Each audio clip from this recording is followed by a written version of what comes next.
How about hell no, we won't sell? Hell no, we won't sell. Thank you for that introduction, and I'd like to thank the organizers of this event today. Thank all the protesters yesterday. My name is Leonard. I'm from the Clackamas Band of Chinook, Tapuya, Wishram, Klickitat. Those are Columbia River tribes. Enrolled Grand Ron, but didn't live there, follow the War Springs and Yakima ways. I'm the co-founder. Maybe some of you remember our battle with Nestle and Cascade Logs for Oxbow Spring. Yeah. I'm the co-founder of the Wanapum fishing people against Nestle, and we won. Sometimes we win. I want to acknowledge, though, the environmental groups, Food and Water Watch, the Cascade Logs Water Alliance, and Bark. They battled with Nestle for 8 years. 8 years, yeah, thank you. And before the tribes even knew about this, we didn't even know about our spring, our precious spring that was about to be commercialized.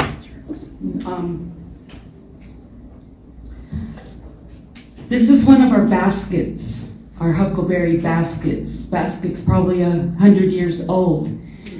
I want to show you what an empty basket looks like. This is what an empty basket looks like. Because our huckleberries have been commercialized for the first time. In the late 1800s, we didn't have any say-so when they commercialized our salmon. We are a salmon people, deer, roots, and berries. We still have 9 different roots that we keep secret. We don't want to see them sold in the health food stores or anywhere. These are our sustenance foods. The tribes had all agreed, the 4 tribes, the Warm Springs, the Yakima, the Umatilla, and the Nimipu, or Nez Perce, as you might know them, from the Columbia River. We had agreed, the tribes had agreed, once the salmon got commercialized, that the tribes would not allow, the people would not allow any of our other foods to be commercialized, our roots and our berries. And then they snuck it in. About 10 years ago, I didn't find out till about 6 years ago, that our berries had been commercialized. Now you have Tillamook, the huckleberry ice cream, Umpqua. They have huckleberry cheesecake. And you see huckleberry products. I'm asking everyone to boycott those products. Okay. Don't buy those products. Some people, I don't know who, some people have been going into the stores and sabotaging the huckleberry yogurts and ice cream, sticking their fingers in the boxes and like that. So thank you for those of you that are doing that. Let's get this happening all up and down the coast. In California to Oregon, in Washington. It's really heartbreaking. Every year we go up and look for berries, and there are none, they're gone. And it's not the migrant workers' fault, we recognize this. They weren't the ones that are selling huckleberry permits. And now our huckleberries are being sold out of the country, out of state. And our berry fields are inundated with migrant workers. And our heart goes out to them. We know that they need to have a livelihood. But here's the thing that's happening. They're packing automatic weapons and they shoot at us over our heads. They move into our camp spots. And me and my friends, we go up. These are places that my one friend, she's from Chief family, leader, spiritual leader family. And every place we went to, there were migrant workers everywhere, and they don't know how to pick the berries anyway. They're destroying the bushes. They use rakes. They even belay. We found their belaying equipment so they can get to the berries on the cliffs. And as Native people, we lived in balance with all of life on earth from our beginning of time and from time immemorial. We've been gathering these foods, our sacred foods, to sustain our lives. But we don't just think about our lives, we think about our relatives, the bear, the eagle, the deer, the salmon, all the bird life, all the animal life that depend on those huckleberries as well. We always leave enough for them. When the commercial pickers pick, they take everything, everything. They look at us real mean. One time we had to drive all the way down the mountain, St. Helens, to camp. When all of those camp spots, you'd see nothing but Indians. I still say Indians. That's what we still call ourselves. It's, you know, what we do. I know we're not Native American. We were here before America. You know, yeah, thank you. Yeah. Used to be all Indian camps in those spots. And then they were all the migrant workers, mostly the Cambodians, not their fault. You know, we've talked about maybe going and talking to them in their places of worship and whatnot as part of our work here to save our berries. When we drove through all of the camp spots, the migrant workers there pointed their automatic weapons at us, looked at us real mean and real threatening. So we had to drive down the mountain to find a camp spot. They follow Indians, they know our eagle feathers, our cars like that, and find our spots, and they go in there and they take them all. The first time ever, there was no huckleberries on the table in our longhouse for our ceremonies. That has never happened. They shot at one of our chiefs and his wife and his family, his grandchildren. They shoot over our heads. I've never been scared in the mountains my whole life until now. Now I'm scared when I go to the mountains. We spend hours and hours, $300 we spent in that one trip and didn't find any berries. They're gone. They're in Tillamook ice cream. Call Tillamook Umpqua. Let him know. Let the Forest Service know. Stop selling huckleberry permits. The Mount Hood Forest Service, they don't sell them. That's just the Mount Hood district, out of respect for our tribes. So thank you, yes, thank you, Mount Hood. Let them know. And they've offered extra security because we're getting ready to do our own security, and I really don't want that to happen. It's the Forest Service job. They need to stop selling our the permits to gather our sacred sustenance foods. There's a law called, maybe some of you know about it, the Lacey Act, that prohibits the interstate trafficking of forest products. So we need to call on that to enforce that law for Oregon and Washington. I just know the Forest District, Mount Hood Forest District, doesn't sell permits, but that doesn't count the rest of Oregon. He couldn't give me an answer on that. But in Washington, they do. Now, maybe some of you know that I did 2 5-day fasts with no food and water to protest Nestle, and that's what I'm ready to do for our huckleberries. I may do it this spring, or I may this fall, or I might wait till winter. We'll see how if they're ready to start respecting our sacred way of life, respecting our sustenance foods. Now, Tillamook is funny. Okay, Tillamook said, well, we don't buy our berries from Oregon and Washington. We get them from Quebec, from Canada. Sister, are there huckleberries in Quebec? Oh my. And then he goes on to say, does that make a difference? I go, no, sir, it doesn't make a difference. You are advertising, you're using the word huckleberry. You are commercializing the huckleberry. It doesn't matter where they're coming from.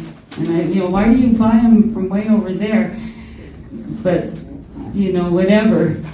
And then he goes on to say, well, they're not really huckleberries, he says. They're a species of blueberry, so false advertisement. So is this what you're saying, sir? And he didn't know what to say about that. So when you make your phone calls, So call them on that. Okay, are they huckleberries or are they not? Because either way, you lose, though. Because either way, I'm going to be fasting at their doorstep. Either way. And Forest Service, they need to hear from people. They need to hear from our people. But they need to hear from all of you out here, environmentalists, ones that care about this earth, that love the earth, and that want to see those changes made to protect our precious huckleberries, our precious sacred foods.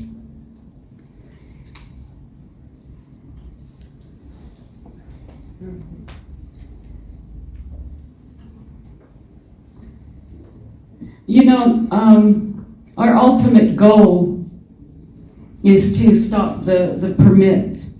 But we also realize, it goes against what we call our traditional laws. We don't really have a word for law like that in our language. I'm not going to say the word to you. I know the word, but it's too sacred to say. Because in our way, there are some things that you cannot say at a certain place at a certain time or to certain people. There are things. This is our sacred way. It's not meant to offend anyone. But there's something called the traditional law. And by our traditional law, we cannot exchange money for our traditional foods. We cannot trade money for our sacred medicines that I will not name here because they are too sacred to name. I was taught by old way traditionals, we don't even write that word down. That's how sacred these things are to us. We don't even talk on the phone. My mom used to make me drive her like half hour, 45 minutes away because she had to talk about spiritual matters. That's how sacred these things are. We're not supposed to record these things in any way, on paper, on the cell phone, on any recording machine. I'm a practitioner of a certain ritual. I will not name that because it's too sacred, but I don't even discuss it with other practitioners of that way unless I am in person and only at a certain place and time. That's how sacred these things are. And our huckleberries are sacred. And to see the look on my friend's face when we went to her family spot, that from time immemorial, and for generations, in modern times, generations, her family has picked there. And to see her sob.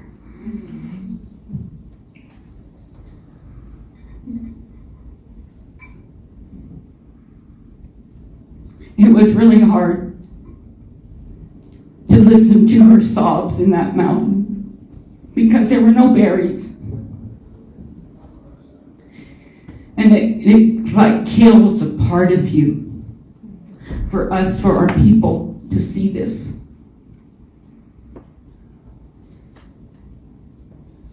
And to see the looks on the people's face in our longhouses. And there's no berries. My friend's son's funeral. There were no berries on the table there for his funeral. And next, then they'll go after our roots. They'll be in the health food stores. It was bad enough that we lost our salmon in that way. We still have to struggle for our rights. And so to protect these huckleberries would also go along with the American Indian Freedom of Religion Act, because they have spiritual significance. We have a ceremony that we have to do all day long before we can go get those berries. We don't just walk out there and go get those berries. We have to take care of things in a certain way before we can do that. That's how sacred these things are, and the same with our roots.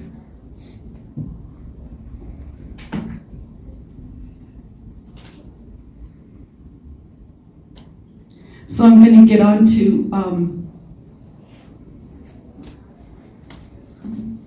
I got arrested on the 19th of August by my own tribe in Grand Run on our powwow grounds. I was dressed in full regalia, my shell dress, my patlapa hat, moccasins, everything. The reason they arrested me is there were 3 booths there that were selling our sacred medicines. I'm not going to name them. I bet a lot of you know the name of them now. You're not supposed to know the name of it. You were never supposed to be told about it. That's ours, by our traditional law. We have to follow our traditional law, which is the law of the land that informs our ceremonies and spiritual practices. That's how that works. And if we don't do that, then we get hurt. Not you, us. Our people get hurt spiritually and then physically. It's hard to recognize if you're not native, but we know it. We know it because we live it. So in Portland, unless there's something I don't know about, we did stop the health food stores from selling these sacred medicines. Thank you. We always go in and talk in a good way and explain to them this is sacred. It's not meant for exchange with money. But after we say that nicely one time, then we're done with that. Then we go in and we take that medicine. It's going out with me. I'm taking it right now. And that's what I do. It's all they'll listen to. But most of the time they understand. Most people are like, oh, I'm so sorry, you didn't know. No one told me. And that is the problem. If you don't know, you don't know. But once you know, and some people will argue, they'll argue with me about it. But I've had enough to say. I already said what I'm saying. Now it's time for action. Talked nice once. So I talked to the booths. One was a raffle booth. They were actually raffling this sacred medicine. And I remember a time when no one knew about this medicine but our own Indian people. You would never see it for sale, ever, not anywhere. And so to see that change happen right before my eyes, to see Netflix, they have it on Netflix.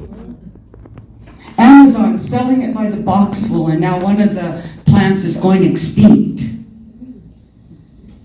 Do not buy it. I believe you know which medicines I'm talking about, because they'll have it advertised as native, spiritual, something or another. But I'm not going to name it here, because that's how sacred it is. So the kids, the young teens at this raffle booth, and I talked to them in a good way, but this is how assimilated the Grand Run tribe is. They really related to me like a non-native person would. Oh, well, that's just your opinion. Oh, well, we'll agree to disagree. Oh, well, it was very humiliating. When I talk in a good way, we have to do that, explain things in a good way, that these are sacred and they're not for sale. And you're also violating a federal law, the American Indian Freedom of Religion Act. So we realize that law needs to be revised, the wording, because our sacred medicines need to have the same protection as our eagle feathers. You cannot have an eagle feather. You have to be an actual native, an enrolled tribal member. You cannot sell or buy those eagle feathers. And that's the kind of protection we need to have for our sacred medicines, and that's the ultimate goal of that. So, yeah, thank you. So the next thing I know, here comes the tribal cops, and they said, my tribal council ordered my arrest. Like, either get arrested or leave. I never rose my voice, not once. I didn't cuss, I didn't rant. They were getting mad at me. The vendors, non-natives. One was married to one of our tribal members, but so I chose to get arrested. Put the cuffs on, and I got arrested. And unfortunately, our tribe doesn't have a tribal court for adults, so I was taken to Polk County, Dallas Polk County Jail. And they treated me with more respect and dignity than my own tribe did. They were kind of enamored with my regalia, my shell dress, and they were actually very nice. I don't have any complaints there. But I will wind this down, and I thank you for the for the reminder. We're planning a rally on the 11th of October. I will get some flyers and information to you folks by the end of the day here. We'd like to have all the support, that we can get. And if in doubt about our medicines and things, should I buy this? Just don't do it. Tell them not to. And tell them not to, yes. If there's a store like the health food store, we did stop them. And if there's somebody here that knows of a place that is selling those medicines, please let me know. And we will stop that. But yeah, please call Tillamook. Or you can, if you want, you can go in and stick your fingers or a knife or whatever. Yeah, do that. We need to get a clear message. It'd be nice to all the major cities up and down the coast. Cool. That we can, sabotage it and get a clear message to Tillamook, to Umpqua, clear message to Forest Service in Washington. And that's where our rally will be at the headquarters. We'll march from the Tillamook headquarters, which is in Portland on Airport Way. And then we'll go to the Forest Service across to Vancouver. So thank you very much.